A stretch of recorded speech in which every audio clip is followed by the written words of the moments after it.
Okay, so when I first got back into rabbits, this is the breeder that I went to. Originally, I wasn't going to talk about it, but now I am. This is something that she had posted, and it talks about we not only breed for proper conformation in the breed, SOP, which is standard of perfection, we breed for health and temperament. However, this is the rabbit that she sold to me. This rabbit does not meet the standard of perfection by any means. This is the standard rec standard of perfection for comparison. And then he was also sold to me as a broken lilac chinchilla. And that was not the color that he was. We think he may have possibly been a broken lynx. We breed for health. This rabbit had genetic sorehawks, and I've talked to 4 other people who have bought rabbits from her who had the exact same issue with the genetic sorehawks. If we go farther back into his pedigree, in this picture you can see the dad was supposed to be a caster. Well, she had actually sent me pictures of the dad, and according to her, this is the dad. This is the picture that she sent me of the dad. That is not a caster. I don't even know what that is, but that is not a caster. She talks about working hard on lineage, but you can't even get the parents right. And this can even go more into just because the rabbit is pedigreed does not mean that they are a well-bred rabbit. This is some of the conversation that I had with her. Hay is more important than pellets. It helps their teeth grind down.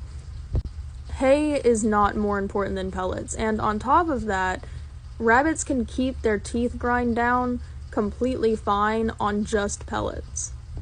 This was before I knew it was okay to feed alfalfa hay, so I asked her, and she said no, it has too much calcium for their kidneys. And yes, that can be true, but it's true for improper bred rabbits. A rabbit with pinched hips is going to have issues with calcium buildup compared to a well-bred rabbit. I was also going to be buying a doe from her, and so I asked her if she could send me pictures of that doe posed.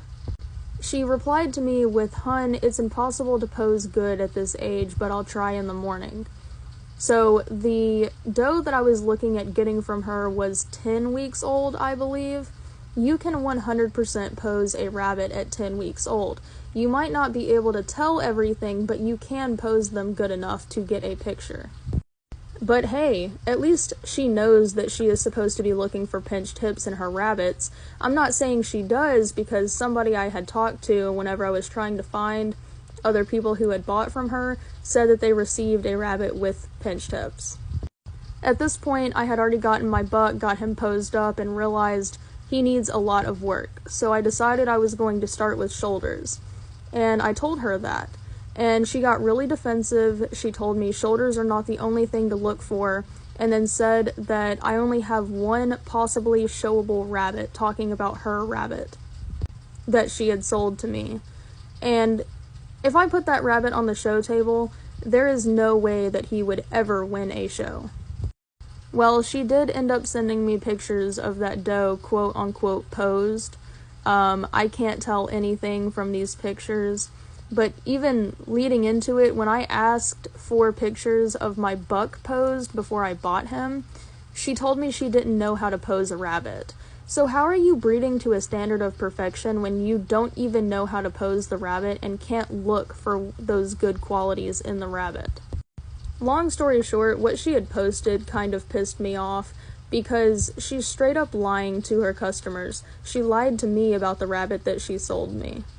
She's saying that she's breeding to that standard of perfection, which she clearly is not, which makes her a backyard breeder. She's saying that she's breeding for the health in the rabbits. She's clearly not.